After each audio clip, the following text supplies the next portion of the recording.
Hi, today we're going to talk about falling as it pertains to combat.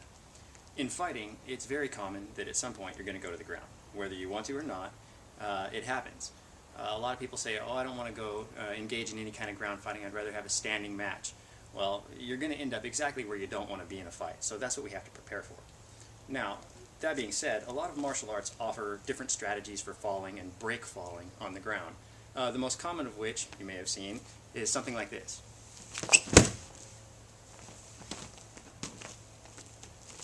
When they fall back, they slap the ground with their arm. Well, that's great on a nice soft pad, but when you do that on asphalt or concrete, you're very likely to break your arm. Likewise, areas of your pelvic region smack into the ground when you land like that. That's also not a very good thing because on concrete you can break your hip. That at least will damage your mobility, even if you've just got a bruise on your hip. Anybody who's ever fallen on a skateboard or something knows what I'm talking about. So we want to avoid nailing these parts of our body into the ground when we hit the floor. So there are various parts of our body that are a little bit softer. So let's reverse engineer the fall. What happens when you fall down? Well, the most common worst injury is the occipital lobe of the brain in the back of the head cracks against the ground. That occipital lobe controls vision and consciousness, so you're very likely to get knocked out. On the severe end of that, you suffer concussions and brain hemorrhages and such. So then any kind of spine contact where your tailbone or your spine itself hits on the ground, that can cause all kinds of severe damage. So we want to avoid impacts there.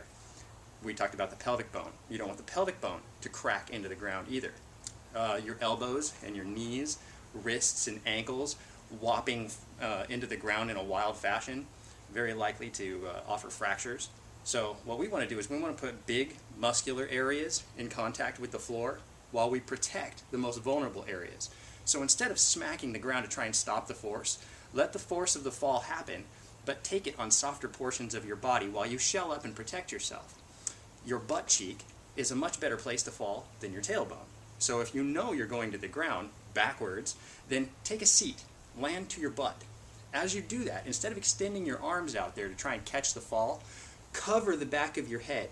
Wrap up the back of your head so if your head hits something like a sprinkler or a rock or a curb, it's not going to take you out. So a fall like that would look something more like this.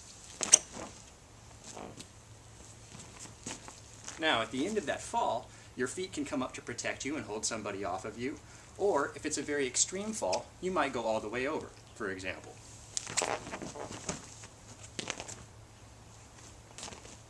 So, rather than falling to the floor and taking a full brunt of the impact, try and absorb the impact and take it on areas of your body that are designed for that kind of thing.